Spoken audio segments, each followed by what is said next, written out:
Deidra Peaches here with us as we're focusing on, we've had this series of sessions, different topics around community planning, and then today talking around sharing ideas on documenting places and preserving culture for future generations.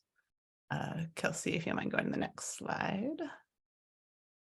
Thank you. And so as mentioned, we have Deidra Peaches with us today, who's I'm sure many of you may know, Diné filmmaker, photographer, director, cinematographer, editor, writer, all around wonder human being.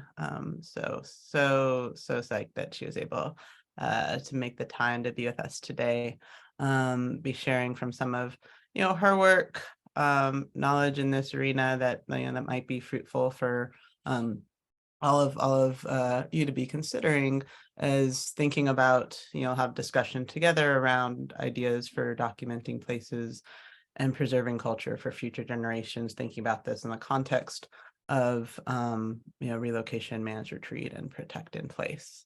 And then we're going to have just a little bit of time at the end. Kelsey sent out an email, it was yesterday or 2 days ago, the dates are blurring a bit, but sent out an email about the fall retreat survey. So we do want to touch base on that towards the end of the session, go over for the winter retreat report, and then our upcoming sessions this month before we take a little summer pause. Kelsey, if you can go to the next. Yeah, so we're going to kick off today with Deidra, as I mentioned, filmmaker, photographer, and really sharing around ideas as to how photography and film can be used as a way to document places, practices, and values and considerations for cultural preservation for future generations. And obviously a really critical subject in the context of RMP processes. And so with that, I think we can probably stop sharing. Yes, awesome. Deidra, are you on?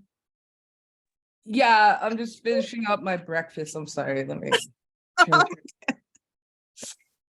It's crazy good to hear your voice, at least. Yeah, it's good to hear you too, Julie. It's been a couple years.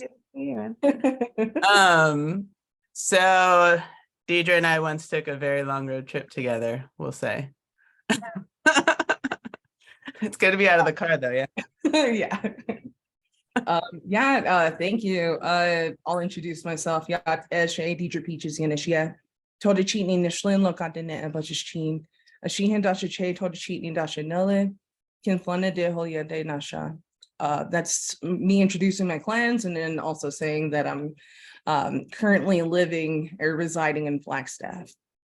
Yeah, so I'm looking forward to today's presentation and just like me talking to you all about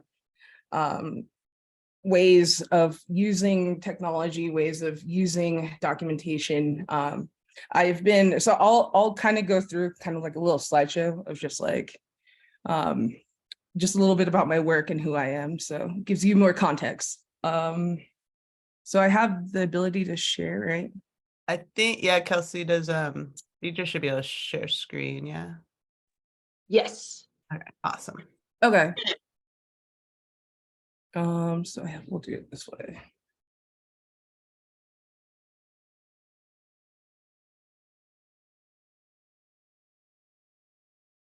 And so we'll view this. Where is it? Oh, right here. Okay, so this is a little bit about me. This is my introduction. So in 2020, during the pandemic, I founded my own company called DLP Productions LLC. Prior to that, I had co-founded a production company called Paper Rocket Productions LLC with co-founder to Jake Koingwa. And so, as mentioned, I am a self-taught full-time filmmaker, Diné filmmaker, residing here in Flagstaff. So as a Diné woman born and raised in Flagstaff, filmmaking has been a tool I've used to reclaim my identity and cultural understanding. Since 2011, I've devoted much of my time and talent to digital storytelling, in particular, documentary filmmaking. Filmmaking gives a voice to discrepancies in social injustices issues and environmental impact issues. So my first film was in 2007. This was for an exhibition at the National Museum of American Indian located in Washington, D.C. The showcase was Thanksgiving Revisited, New Views by Young Filmmakers. So if you want to view any of these contents, I urge you to visit my YouTube page. You could view more videos there. This was the first documentary that I'd like to share with everyone today. This is a Shima Sunday documentary. This is about my maternal grandmother. It was very crucial at the time. She wasn't suffering from dementia. She had a full recollection of her history, her past, and this is a short documentary that was done while I was when I was in college at the time. So this was a part of an editing class. Yeah, and I'd like to share with you that. Let's see if I could pull it up.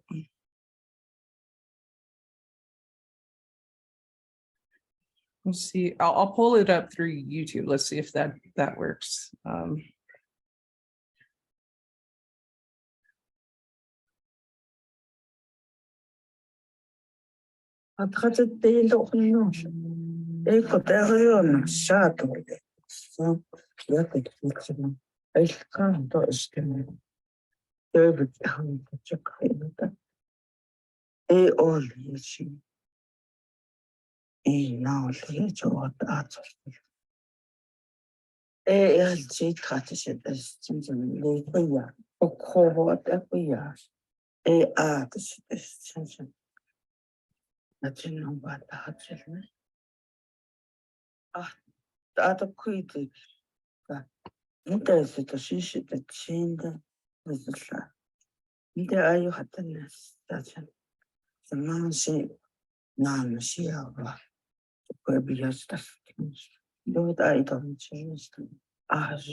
So yeah, that was a documentary created back in 2011. And just to give context to as I had mentioned previously, I was a student at Northern Arizona University, and I had gotten a student loan, I believe, for like 5,000 or some dollars, and I ended up putting that student loan towards a camera. And so the camera that I purchased was the camera that you see, or that was used for this particular documentary from that student loan. So at the time it was like mini DV. It was on a camera called the JVC HD 110U.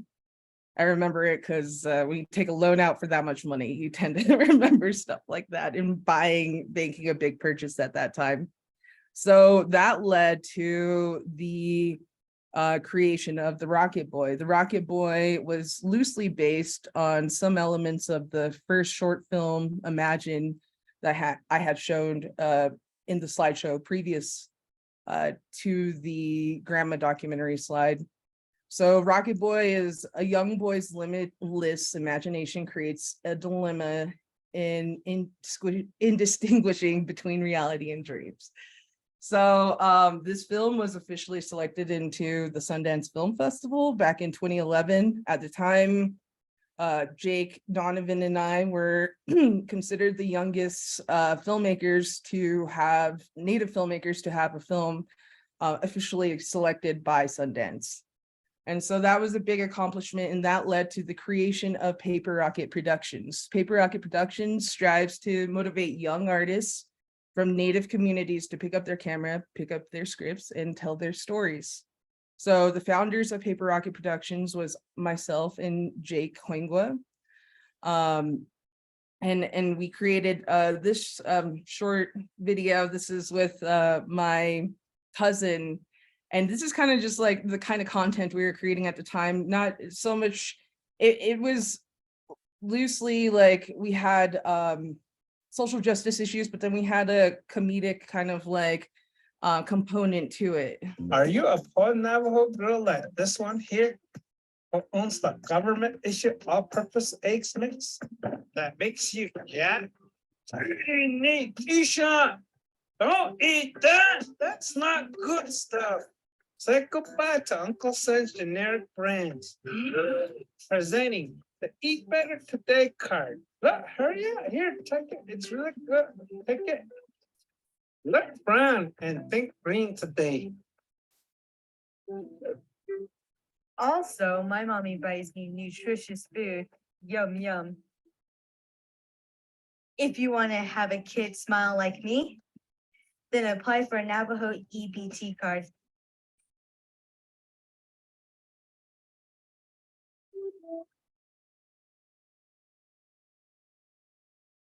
Aye, see, look at that. Just cool. So yeah, that one was a short commercial. It was filmed in like a day, I believe. It was. Are you a poor Navajo girl like this one here? I need to exit out of this. I think I pressed this. Okay, cool. So from, let's see, I kind of went too far.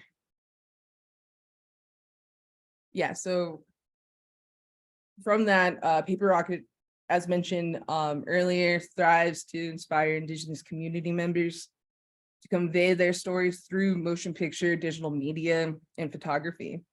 We are dedicated to presenting our audience with stories told through an Indigenous people's perspective. So this was one particular occasion that had occurred on, it was basically a proposed water rights settlement called SB 2109.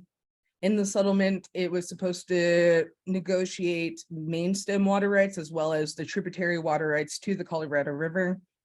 A lot of you may not know, but currently the Navajo and Hopi tribe do not have allocated water rights to main stem Colorado River water.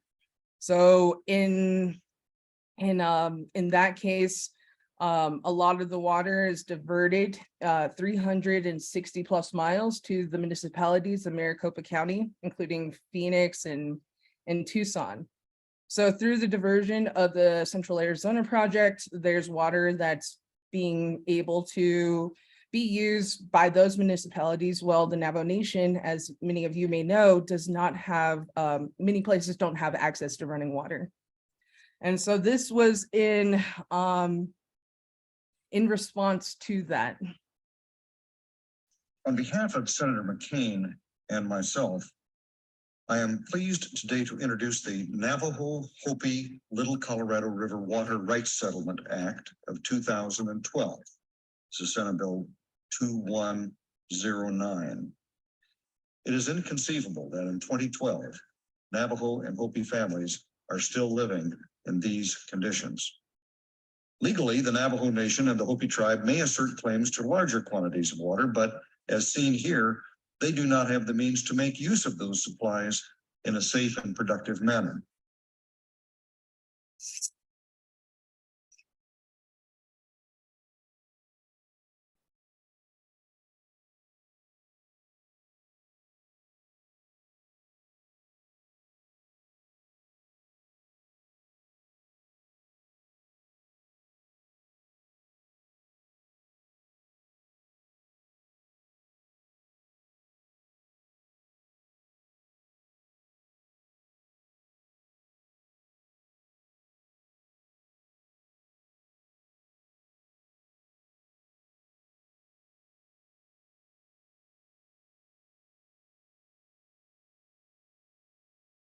You can ask my grandkids, my children.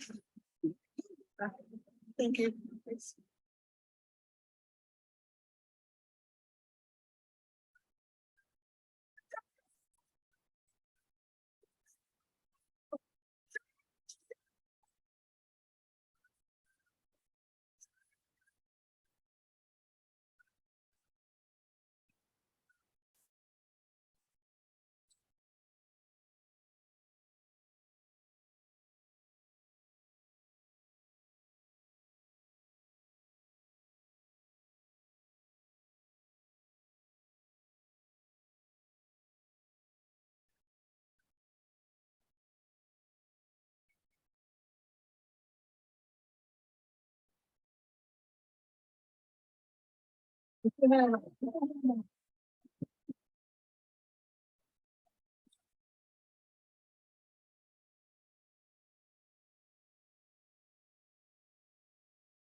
I think Deidra, did the audio cut out?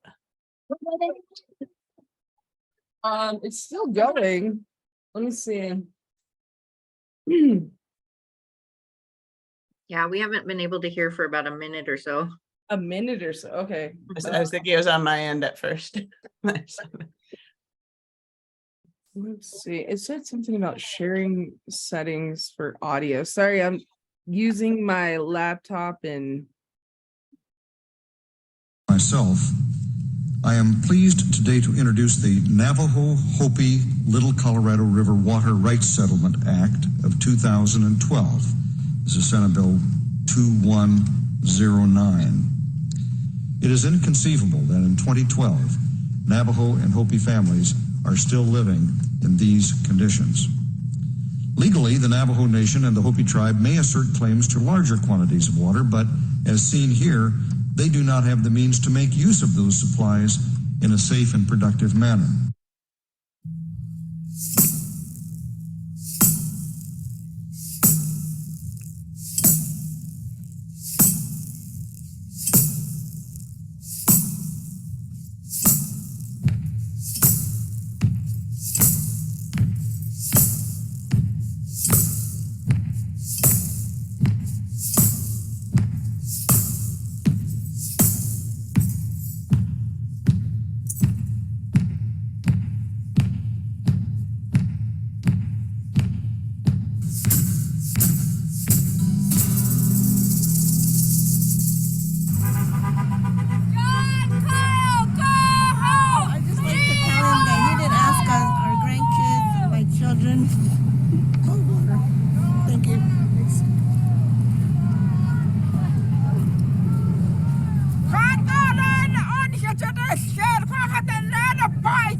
You follow that. Stop that. Let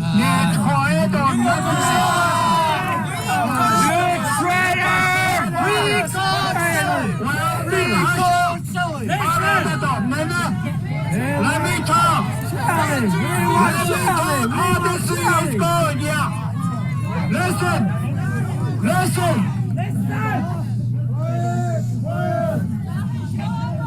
Put that on. No, I'm just going to leave right now.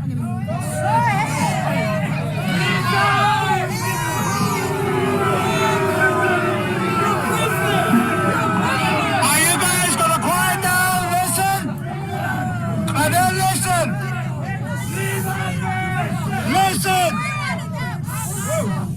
Eyes in the flat.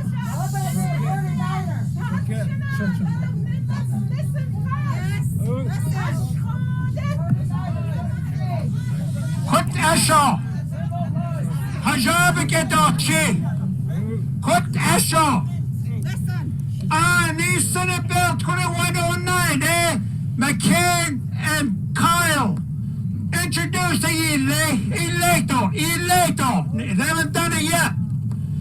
Quiet, there's an agreement, There's an agreement that was done by the attorney. The Navajo Nation attorney, the Ojibwe attorney. An agreement, that's page number 2. But what needs to happen is this agreement will not, but has to be agreed by the Navajo people. Next year, we're going to do a town hall meeting, 7 town hall meeting. You are going to say, yeah, your concern will be heard. It'll go to the Navajo Nation Council. And they need to approve it. If they approve it, it won't go. The Senate 2109 will not go. There's 110 chapters. 7 isn't enough. Well, budget again. Come out to those town hall meetings. So that is the truth. Now we didn't it has to come from you. Remember that. All right. And you know, come to that town hall meeting. Don't shout. Thank you.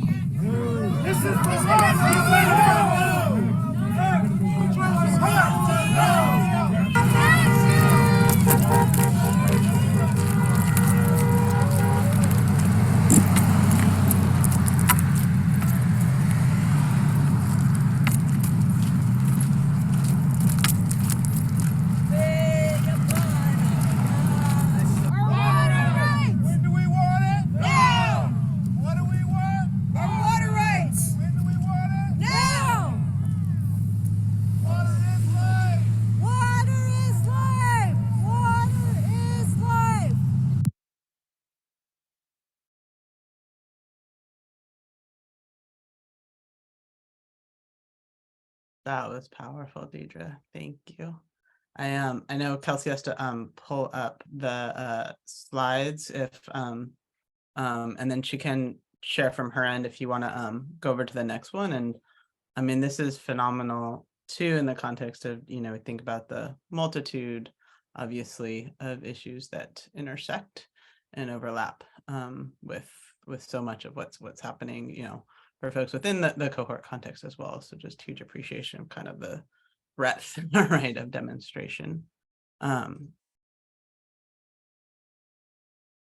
then Of the last video, people shouting water is life, and in Diné, it's to'e not e, which means water is life in Navajo.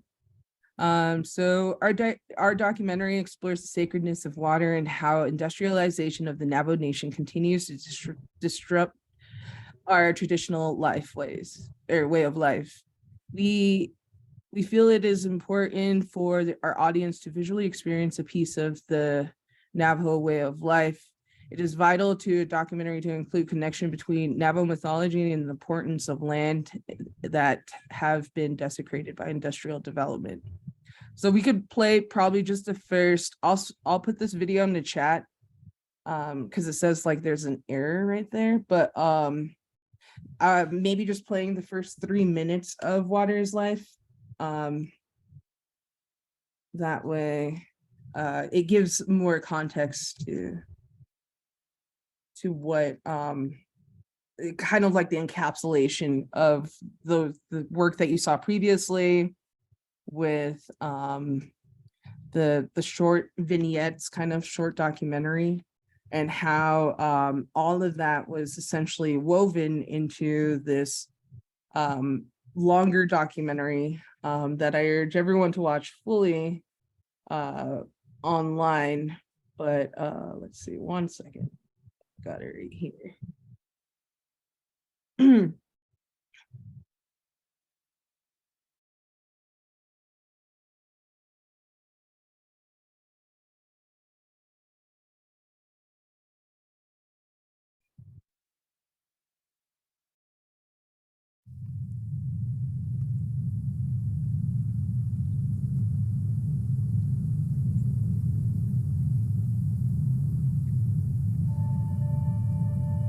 أنينا التهيدو أتوسأكت أشيغا تندير إسكدا ليدي أستوية إيد أشونيس بهالناندي كديتن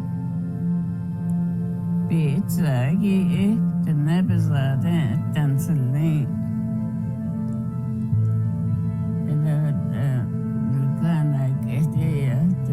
Sti ishi binna kaya do bin kiwal nita binna atza.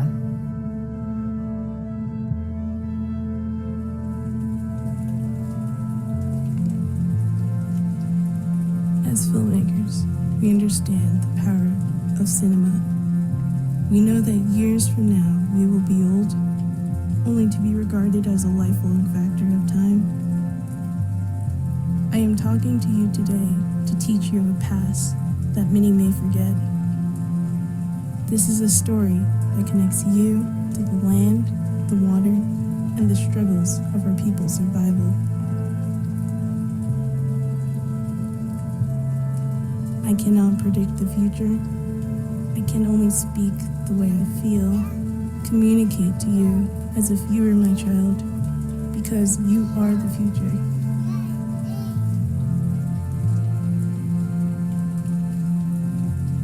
I don't want you to be lost.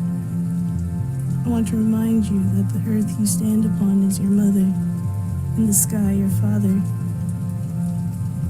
Once you see the world as living, then maybe you won't create the same mistakes we have.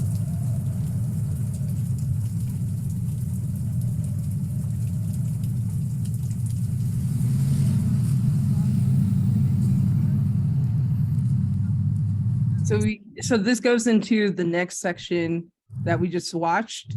But if we can go a little bit further, probably to 3:30, past that, yeah, right there. Then we could watch maybe up until like 11 minutes. Continue to move. The prayers are really about maintaining harmony on the land for our benefit and the benefit of the future peoples that's going to follow us. The holy peoples that we're going to make people. We're going to have people on the surface of the earth. And with all these bad things that harms their body, we're going to bury them in the ground so the people won't be exposed to that danger. So uranium, one of those things that were buried. Oil was one of those things that were buried. Coal are one of those things that were buried underneath the ground. There's all kind of gas that were put in the ground so that they don't harm the people. But the day you bring it up to the surface, then there's going to be illness, there's going to be sickness, and the people's going to be dying from it. That was the law that was established. That's why they were supposed to stay put in the ground. Our teaching is to leave things where they are and just use what's available to you on the surface of the earth, not dig into the earth. Or leave the water flowing, the river flowing, and don't dam up the river because it's like the flow of life. You put in a block and you stop the flow of life. That's what you're doing to the natural things that makes earth what it is. The underdeveloped and colonial peoples of the earth have seen the comforts of modern science, industry, and agriculture, and they're reaching out for what they've seen. But the price of what we think of as progress could be the end of a cherished way of life. This price may be more than some can pay.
We have come to a point in our lives now to understand the roots of our culture and to contribute our talents to tell our people's story.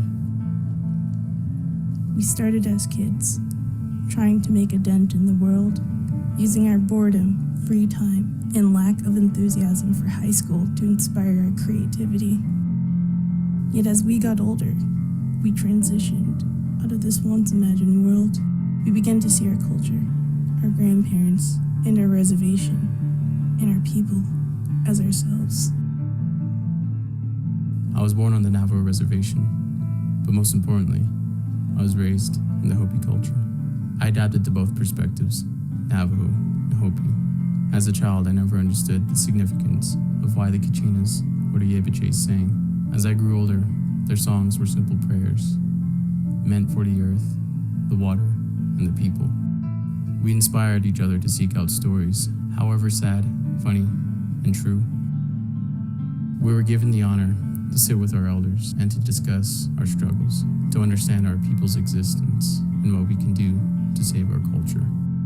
We simply started how we always started, picking up the camera and filming.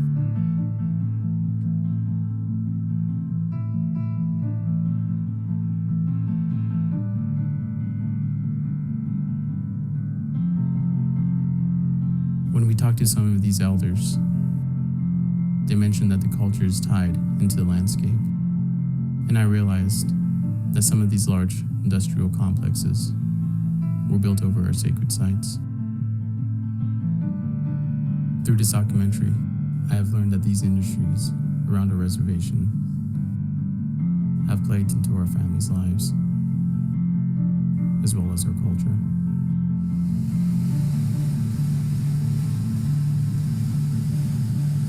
I don't want these stories to be lost. I don't want our people, our grandparents, or our culture to be forgotten. My goal has simply been to learn from what I have filmed and to share our knowledge with future generations of Navajo people. However, the more footage Jake and I collected regarding issues within our Navajo landscape, the more horrendous and serious the content became.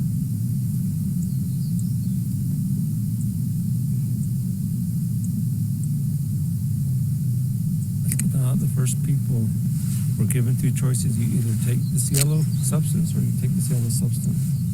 And uranium. They're both almost, when you look at it, it's almost the same. So the people chose the corn pollen. And never to be disturbed, never to be brought up. If you bring it to the top, going to cause devastation to the people. That's what we're going through. We're approaching the Perko wash. This is the wash where the July 16, 1979 UNC mill spill happened. So this is part of the wash where this Perko wash runs all the way through, right through the center of Gallup, all the way through Holbrook, all the way to Winslow. In 1979, at Church Rock, New Mexico, northeast of Gallup, a dam at the United Nuclear Corporation mill broke, setting 95 million gallons of radioactive water and 1,100 tons of radioactive mill waste down the Puerco River, eventually leading into the Little Colorado Rivershed. So now we're going to be coming up to a small community that is sandwiched between two abandoned mine sites.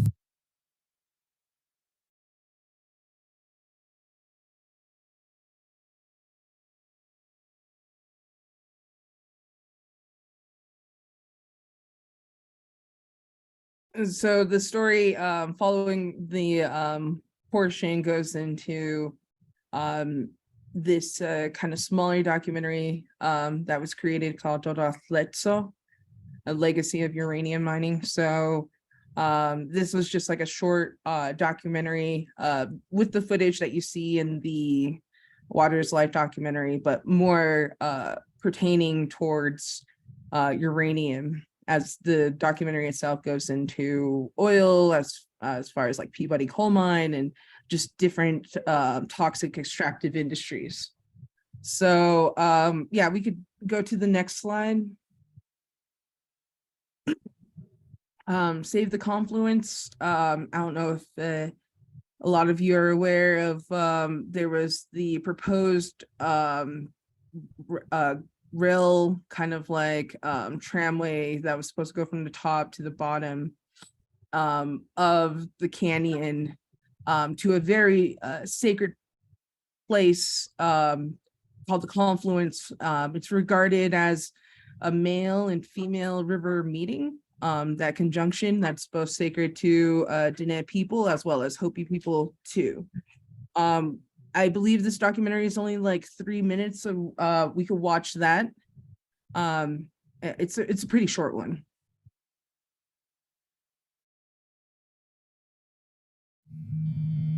Today, we're gathered here to go out to the Confluence, which is the Bidache, it's called, the edge of the eastern edge of the Grand Canyon.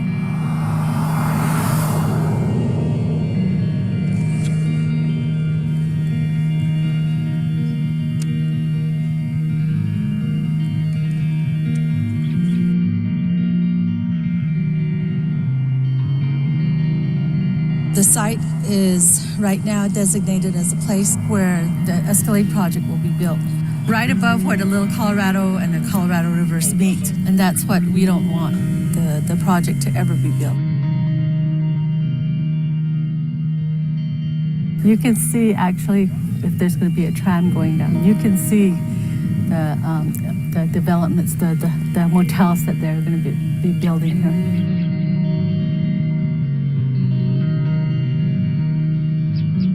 The place is sacred to me, sacred to my clan, sacred to 17 tribes in Arizona. And today is the first time I'm taking my grandchildren there. And hopefully that'll show them that this needs to remain the same as it has been for generations, where my ancestors walked. And that's where I want my grandchildren, my great-grandchildren to walk the same. We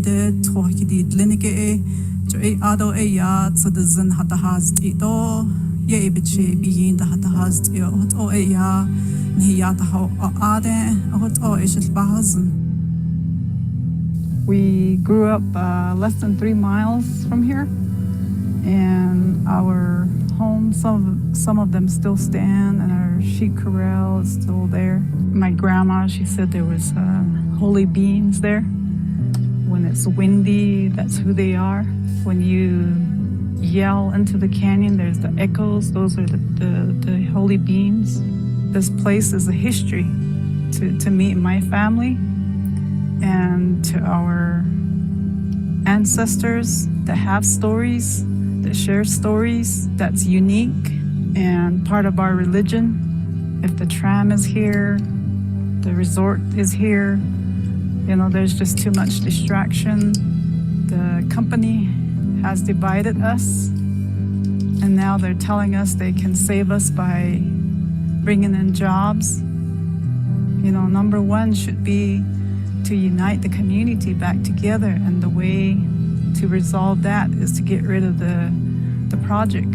It was never our plan. We never had input in it, and the Southern Botaway people, they're against it. 30 grazing permit holders signed saying we don't want this project.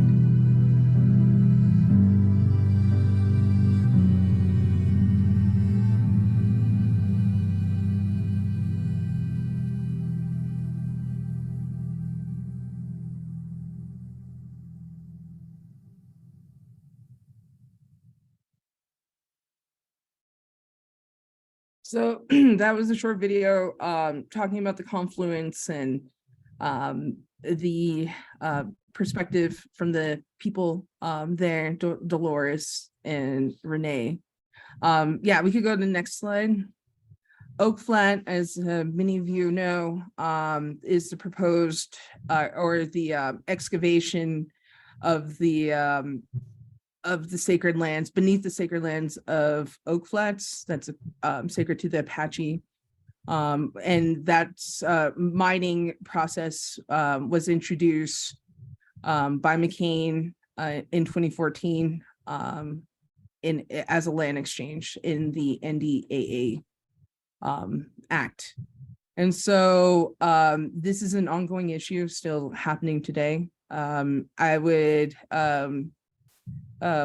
tell people to watch the video online. I know we're kind of running a little short on time, so I would urge you to watch that. So we could go to the next slide.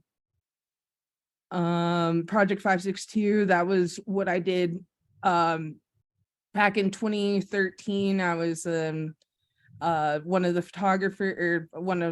videographers. Matika Wilbur was the photographer. I traveled to Alaska, went on a canoe journey for I believe it was like 110 miles from Cake, Alaska to Juneau. Yeah, that's that video. We could go to the next slide. I think we could, and just watch probably like the first like 5 minutes of this the Project 562 video. Yeah, we could watch the first 5 minutes and then we'll go to the next slide.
My name is Ruth Demert. I also have a Tlingit name, which is Kanak. And I was born, raised here in Cake, moved out a couple times, but always came back home to our sweet village of Cake. So I was born and raised there, full-blooded Tlingit. Must have been 1968.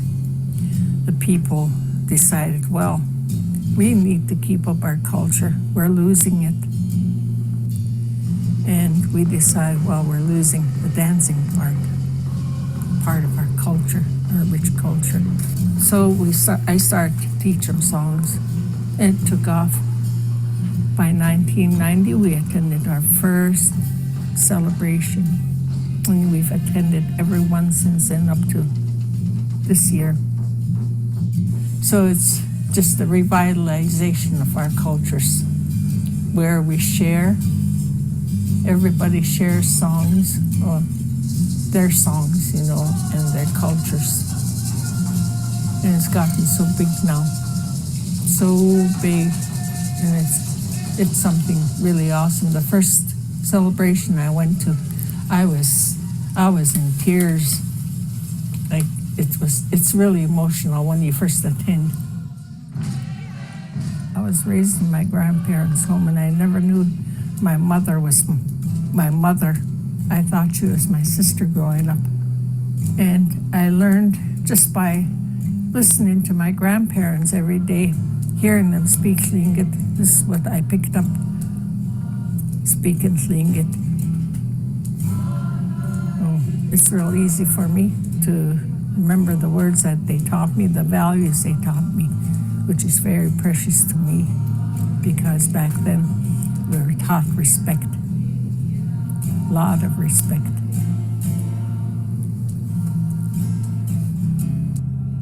I know that our culture will survive. When you look at the younger children proudly doing what they were taught, you know our culture will survive through them. I'm glad I was a part of it.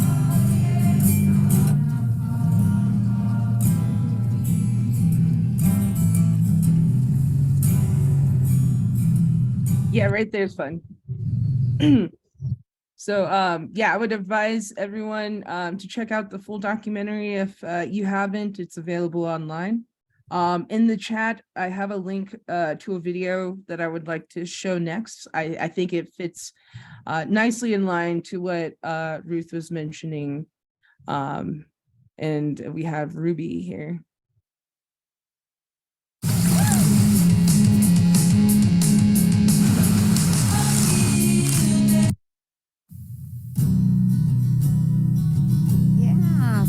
And this is beans. Remember you like lima beans? Maybe when the flowers, don't pick the flowers, okay? Because the flowers are the food. Oh, there's one baby one right here, look. See? One baby bean. See? Leave it there, okay? Because it's going to get big and then you can eat it. Maybe, huh? Yeah, it's going to get big. It's not ready yet. We can't eat it yet. Just say hi and come back. Okay? Say hi to the plant. Say, be strong. Huh? Nahong vita. Kita. Always say, Nahong vita. Pangkaw.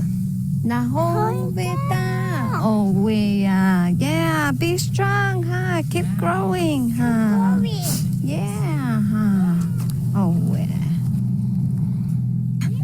I grew up knowing that the Creator built everything, grew everything for us to use, you know, as humans. And however we use it, my grandmother used to always tell me, she says, you know, take care of her, and she'll take care of you. Oh, huh? Get big, huh? Oh, yeah. Oh, go, huh? Itam yep, iki ep ya, itam yep, pakawe ya. No, yep, wung ka na yan, hihit, hinsak mo niya ka, isoy nit po, ikway amam yep, katang no. No, Puhuhoy na Myanmar Tiwa, the Roadrunner clan is my godparents, and that's my Hopi name.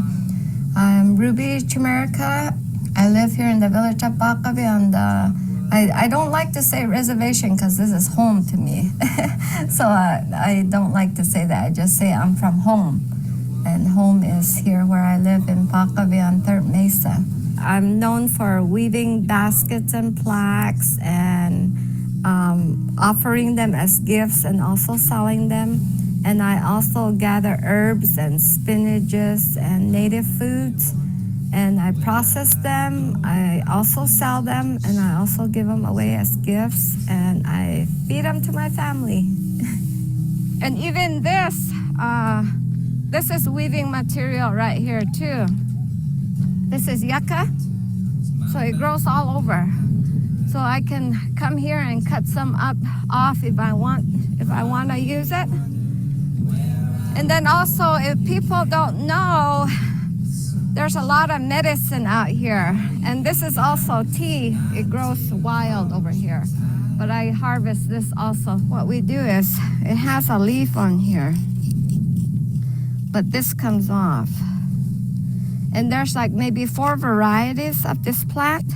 So if a woman or a girl really wanted to learn, they have to come out and be with me and see the difference between the plants. This is like, well, we call this wusi, like, for your hair. Yeah, but like on these ones, you don't really have to use a knife because these grow on like one long branch like this, see right here? And you just look at it, and they call it neventa or sikalawa. And all you do is you just go down one way, and you only pick what you want. But of course, when I'm weaving, I'll always cut these ends off and then clean this off, But right now, like I said, it's almost ready. It's not quite mature. That's why this is bending like this. Oh, yeah. Yeah, so I just brought this just in case if I was going to grab a whole bunch, but now I can tell that it's not quite ready. Yeah, and then for me, I've always, I never used to take pictures of the work that I did. It was in '96 that I actually started really weaving, that I can say. This is an item I made, and it's called or people call it a wedding plaque. The bride, when she gets blessed with her robes, this is the plaque that she will give to her in-laws for her husband. And in Hopi, they say that this is his way down to the next world, or to the next world. But the items that I use come from, I can walk any direction from my house and come to my weaving material. And what I use is dune broom, rabbit brush, but this particular white yucca comes from Sal's, from my friends, the Dona'atan people, because it gets real white and I like it. And I always put white on all my items now for purity, praying for purity, for like, especially like now for the couple, that they stay together and raise their family together. Cute, see her? Say, see her? See her? Oh wait, see her is a flower. Yeah, you're gonna learn Hopi, huh, Mano? But for me to make one, then I would look at the girl and you look at the personality, and then you always start thinking about them and how you want them to be in life, or you're always praying for them for health. And so when I'm weaving, I don't want to call it art because it's a part of me, I guess, or I don't know how to express that, that I can't put a price on it. You can't put a price on it. And I know I need money, but I don't price my stuff. I just can't, like I keep saying, I can't put a price on, I always say this soul or this life, this plant life, it's priceless. But I just know that I'm grateful to my grandparents, to my grandmother here. She taught me a lot. Her and I were constantly out of the home. My grandma and I used to make raisins and jam and juice, and can even the peaches too, All the different, the 4 varieties that are here are the yellow soft and the white soft and the white hard and the yellow hard. And we call them Hopi peaches, because, wherever the seeds came from, that's what I grew up with. And how can I say, oh, you're worth $5? I mean, you know, it's even hard for me to price when I'm gonna sell this. You know, I don't sell it by the pound or anything. I'm just doing it in those sandwich bags, you know. I can't even put a price on it, you know, and that's difficult. This is what I want the kids to remember their land by the land, you know, what it can do for you when you're out here. It's not just here, you know, it's for our healing, really. Even this breeze and this nice shade that we have now, you know, oh my goodness, there's so much healing if you can just come out of your homes and out of wherever you're at.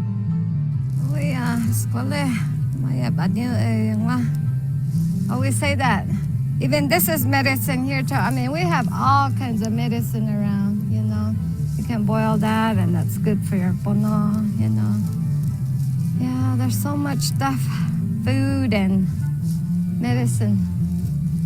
Yeah, we don't even have to go to a drugstore, but too many people don't know that there is, you know, we have an abundance of food and medicine that we're so into the white man's world, I guess, now that they don't want to come use these, you know. But these are here for us, you know. When all else goes somewhere, then we're going to all come back to this, all of them. So I always tell them, you know, well, stay alive, be strong. We'll see you again next time, you know.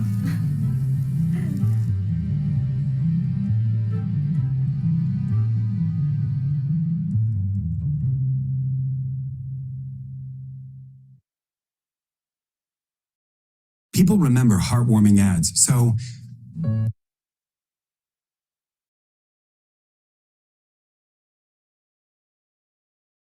So as mentioned before, media workshops is something Paper Rocket has strived. Advancing in technology has enabled us to tell our own stories regardless of rural and economic disadvantages. So during this particular workshop, Paper Rocket Productions hosted 4 youth media workshops throughout the Navajo Nation in places such as Shanto, Kayenta, Shiprock, and Herfino. So these workshops, we had over 120 participants ranging from ages 6 to grandmas in their 80s that were involved in the workshop, just either participating, observing, and being a part of it. And the outcome was a huge success as far as the participants were able to create 15 short films ranging from documentaries to music video to short narratives and also to little comedic pieces. And so we could go to the next slide. There's some photos, you could check it out. We could go to the next slide. This is a documentary called Protect. That participants of all ages traveled to document the lived experience, frontline community members working together on a just transition from toxic energy and to learn from their stories. So this was a good one. I advise people to check out. Next slide, please. This is a slide that's I dedicate to Jake Hoingwa. Jake, as mentioned before, was co-founder of Paper Rocket Productions. In 2019, he passed away. And so this is just in commemoration of all the work that you see isn't just my work, but also work that he had done too, being a huge proponent of it. And so, I just wanted to make a shout out. We could go to the next slide. So this is the pandemic and civil unrest, what was happening in 2020. During the outbreak, I had to go on different missions to different places to document, not knowing the full capacity of the coronavirus. And so that was me in a full Tyvek suit. And the picture to the right is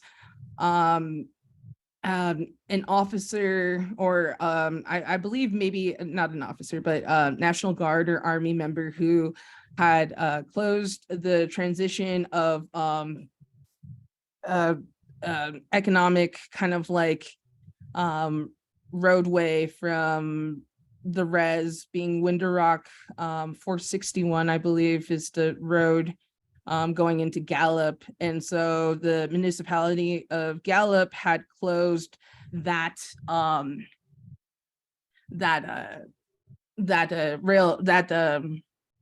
kind of like roadway. So residents from the Navajo Nation were unable to go to Gallup to buy necessary supplies such as water or any food of sorts during the when COVID was extremely rampant. So we could go to the next slide.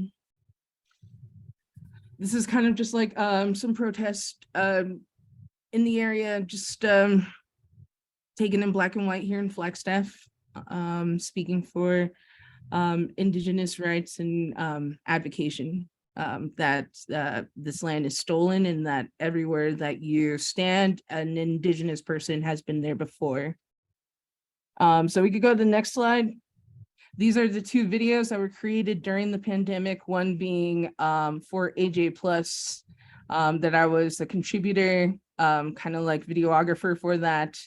And then the other one was the Navajo Mananalu that was in conjunction with Jason Momoa's water company called Mananalu Water, that they had me go out there and film and create a short video for. And so those were two projects that were created at the during the beginning of the pandemic. We could go to the next slide. Or I think that might be the last slide.